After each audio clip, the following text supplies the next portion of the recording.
The chamber was silent except for the steady hum of Zirikian power conduits, an eerie sound that pulsed through the air like the heartbeat of a monster. Human diplomat Elena Vasquez stood at the center of the high tribunal, her posture straight, her hands steady despite the invisible noose tightening around her. Above her, 1,000 alien eyes glowed from the grandstands. Observers, senators, military strategists, predators pretending at civility. "I appeal once more to reason," she said, her voice carrying across the domed hall. "Humanity seeks peace, not war. We... Enough!" The High Chancellor, his chitinous form looming atop a throne of shifting light, waved an iridescent claw. "You overestimate your station, mammal." His mandibles clicked together in amusement. "Your kind is clever, yes, but you mistake cleverness for strength. Your species is young, impulsive. You have no place in the grand order of the cosmos." Elena did not flinch. "Then let our actions speak for us." "Oh, they have." The Chancellor gestured, and a secondary screen flickered to life above the tribunal, broadcasting grainy footage. Humans, bloodied but unbroken, defending a colony under Xerac assault. The feed cut to execution pits, where prisoners were lined up and struck down by searing plasma. "You refuse subjugation, yet you are powerless to stop us. That is why you must serve as an example." The guards moved before Elena could react. The lash of a gravity tether pulled her to her knees. A blade of white-hot energy snapped to life before her throat. "This is a message to your people." The Chancellor's voice filled the hall. "Your defiance ends here." Then the blade fell. A silent room. A flickering hollow feed. The taste of metal on her tongue. Selene Vasquez stood motionless in the dim glow of her ship's command center, the ghost of her mother's last words echoing in her ears. The feed cut to static. The Xerac Empire had made their statement. They had no idea what they had just done. "Selene!" The voice came from behind her. Noah Carter, gangly and sharp-eyed, hesitated at the threshold. His usual smirk was absent. "We just got word. They locked down the system. Earth's official response is..." "Nothing," she finished, her hands curled into fists. "Because war is forbidden." "Yeah," he exhaled, running a hand through his mess of dark curls. "They think it's a lost cause." Selene turned.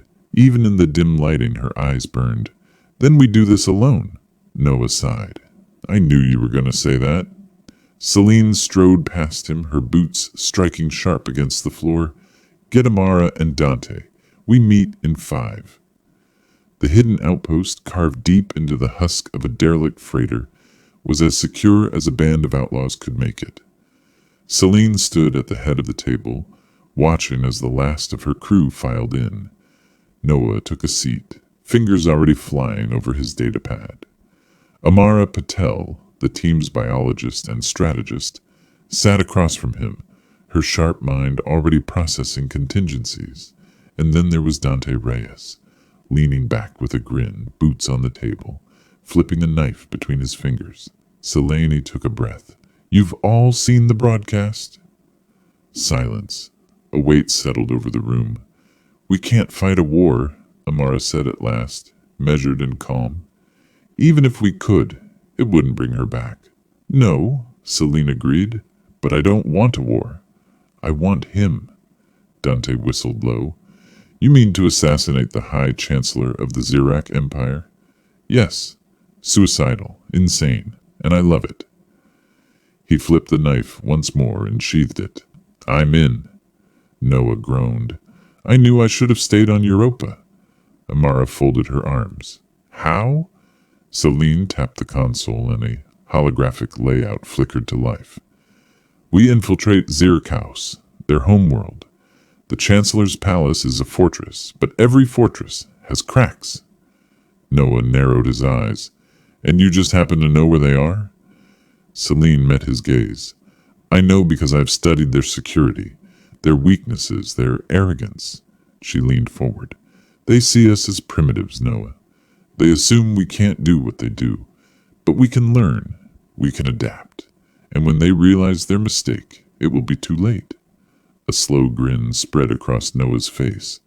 I do love making arrogant bastards look stupid. Celine glanced at Amara. You in? The scientist exhaled. We'll need a biochemical advantage. If I can study their physiology, I might find something useful. Celine nodded, then turned to Dante. Get your gear. We leave in 24 hours. Dante clapped his hands. Finally, a job worth the risk. As the team dispersed, Noah lingered. Selena, he said, softer this time. Are you sure you want to do this? I mean, really sure? Celine looked at him, at the only people she trusted. Her voice was steel. They took my mother. She turned toward the exit, the weight of purpose settling over her. Now I take everything from them. The Xerac homeworld loomed ahead, a jagged orb of spires and lightning storms, wreathed in the eerie glow of its artificial defense grid. From their cloaked freighter, Selene Vasquez watched the fortress world spin in the abyss, her fingers tightening around the stolen security badge clipped to her belt. Final check, she murmured into her comm. Noah? Security feeds are looped. We'll have 10 minutes before they realize something's off. His voice crackled through the link. But, try not to get shot before then. Amara? The neurotoxin is stable.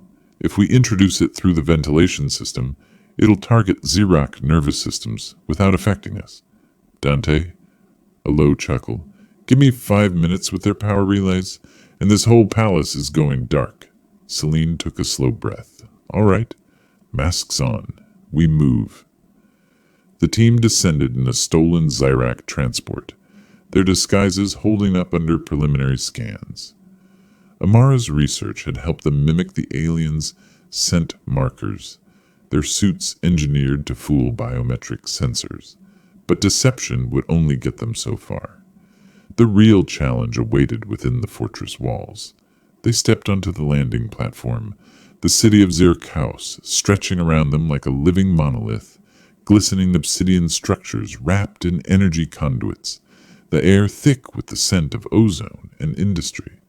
Towering Xerac sentries patrolled in rigid formations, their multi-limbed frames moving with eerie precision. Noah kept his head down, feigning subservience as he tapped into a hidden wrist console. All right, we're clear for entry. Their ID scans are reading us as low-tier security personnel. Celine led the way, posture rigid, eyes scanning for threats. Stay close. No unnecessary movements. They passed through the first security checkpoint without issue. The interior of the palace was a labyrinth of towering corridors, alien glyphs pulsing along the walls. A few Xerac guards spared them passing glances, but none lingered. As they neared the ventilation access, Noah tensed. A slight problem? Celine resisted the urge to curse. Define slight. Extra security detail, and they're scanning for genetic markers. Amara exhaled sharply. They must have upgraded since our intel. Celine's mind raced. If the scans detected human DNA, they were dead. Options? She asked. Amara's fingers danced over her tablet. I can hijack the scanner's output, but I need a direct interface. Dante cracked his neck. And I bet their interface is behind those guys. He gestured toward a squad of elite Xerac enforcers, blocking access to a control node. Celine weighed their choices. A direct fight was suicide, but a distraction. She turned to Noah. How fast can you fabricate a false security alert? He grinned. Fast enough. Seconds later, klaxons blared from an adjacent wing. Emergency lights flashed crimson. The Xerac enforcers snapped to attention, their mandibles clicking in agitation before they rushed toward the disturbance. Celine nodded. Move! Amara reached the interface, hands steady as she overrode the scanner feed. Done. We're invisible to their biometrics, for now.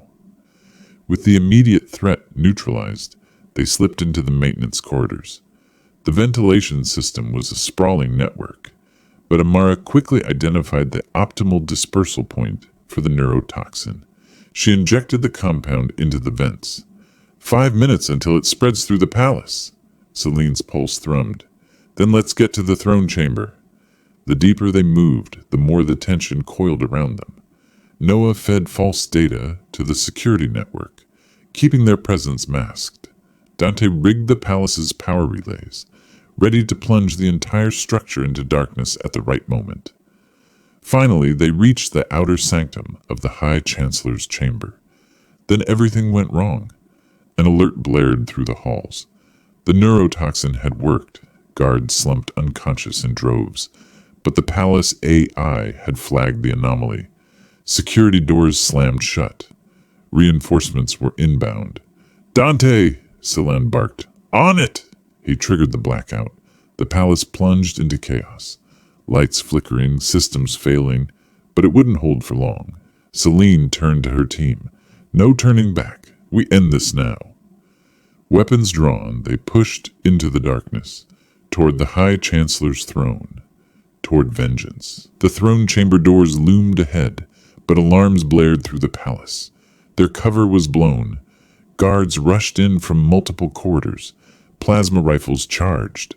Celine ducked behind a pillar as a volley of shots seared past. "Dante, I thought you cut the power." "I did. They must have an auxiliary grid." Noah's voice crackled over the comm. "This is bad, guys. They're locking down the exits," Celine cursed. "Amara, how long before the toxin incapacitates the Chancellor?" "Minutes, if that, but we still have to reach him." Dante grinned, pulling 2 explosive charges from his belt. "Then let's clear a path." The charges detonated in a pulse of concussive force, sending Xeric guards sprawling. Celine vaulted over a fallen warrior, firing a precise shot into the throat of another. The energy bolt burned straight through the alien's exoskeleton, dropping it instantly. "Move!" she barked. The team surged forward, ducking through the smoke and carnage. Amara hurled a chemical dispersal grenade, sending a violet mist cascading through the corridor. The nearest Xerox staggered, their limbs convulsing as the engineered neurotoxin latched onto their nervous systems. "I'd apologize for the suffering," Amara murmured, "but they gave up mercy a long time ago." The palace shook. From above, mechanical sentries activated, their spindly forms descending from hidden alcoves. Twin-barreled cannons locked onto the team's movement, tracking them with precision. "Auto turrets," Noah warned. "We can't outrun their targeting systems." Celine snapped up her wrist-mounted disruptor. "Then we don't," she fired. A crackling EMP wave erupted, frying the sentries mid-air. They crashed to the ground in a tangle of scorched limbs and sparking circuits. "Nice," Dante called, kicking aside a smoldering turret. "Remind me never to piss you off." Celine ignored the quip. The throne room was just ahead, but a final blockade of elite Xerac enforcers stood in their way, each one clad in heavy armor, wielding weapons capable of tearing through reinforced plating. Noah swore. "This is gonna suck." Celine took a deep breath, gripping her weapon tighter. "We take them together. No mistakes." Dante cracked his knuckles. "Let's dance." The fight erupted in a maelstrom of violence. Celine dodged a sweeping plasma blade, countering with a quick slash of her own, a hidden monomolecular knife slicing through the softer joints of the Xerac armor. The alien screeched, ichor spraying from the wound. Dante, ever the wild card, moved like a hurricane. He weaved between the towering warriors, dual-wielding plasma daggers, striking with ruthless efficiency.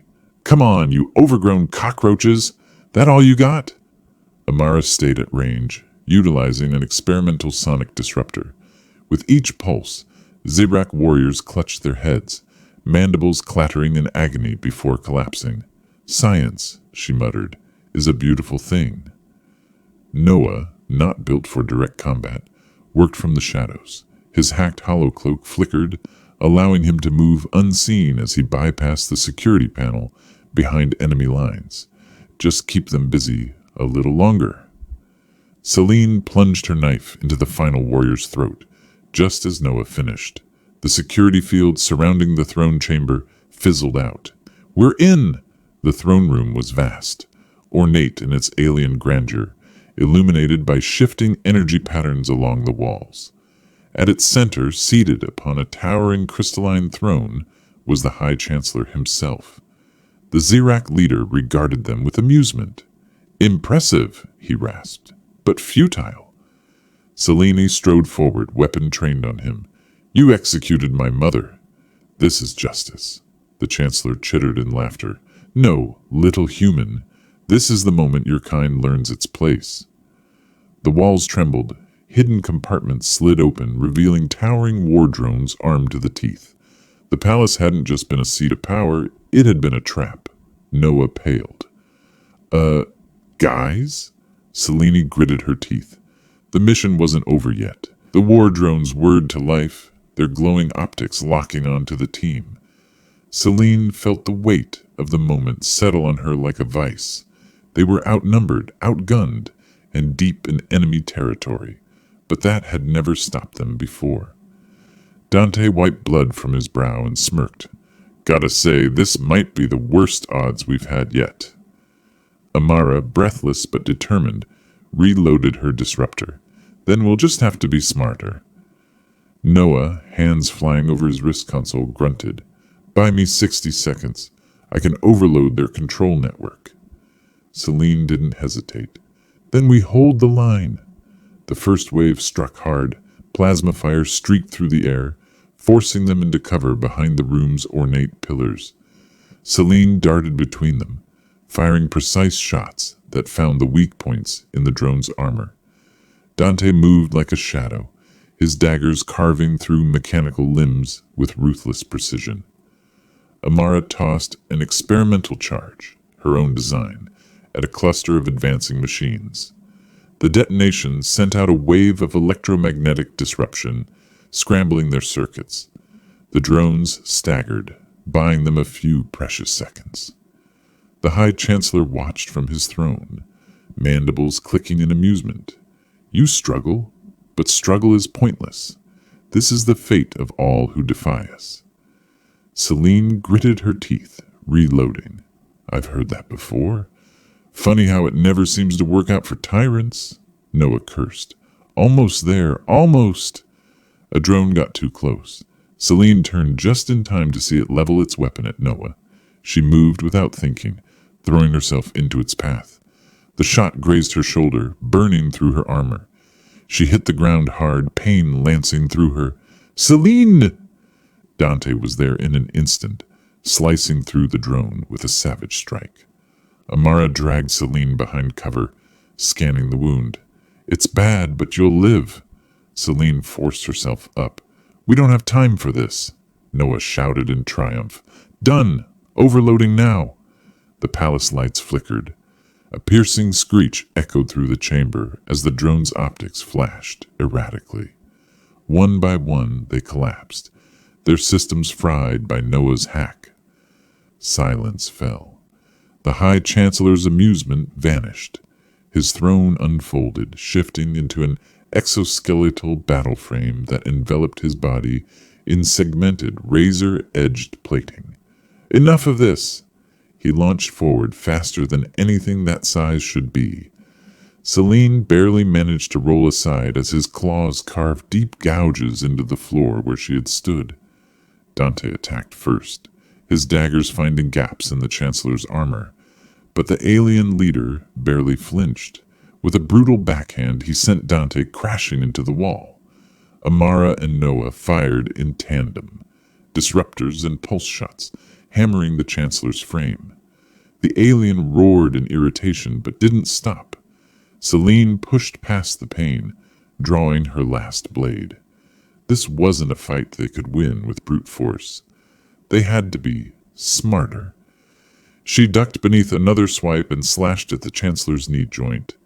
The blade bit deep, and for the first time, the alien staggered. That was it. "Keep him moving," she ordered. "His armor's too strong, but his joints—" Noah got the message first. He fired into the Chancellor's ankle, forcing him to shift weight. Amara threw another charge, forcing him to retreat a step. Celine saw her opening. She leaped, driving her knife into the gap between his neck and shoulder plating. The blade sunk to the hilt. The Chancellor's mandibles clicked in shock. He swung wildly, but Celine twisted the knife, severing vital neural links. The great alien warlord collapsed to his knees, his exoskeletal armor failing. Celine leaned in, voice cold. "This is for my mother." With one final wrench, the Chancellor went still. The room was deathly silent. The Empire's leader was dead. Dante groaned from where he had landed. "Please tell me that's the last guy." Noah helped him up, grinning despite the bruises. "That was the last guy." Amara knelt beside Celine, who was breathing heavily. "You did it," Celine exhaled. "We did." The palace alarms continued to blare. They had won the fight, but the Empire would come for revenge. Celine looked at her team, her family. "We need to go, now." As they escaped into the night, leaving the Empire in chaos, one thing was certain. Humanity had been underestimated for the last time.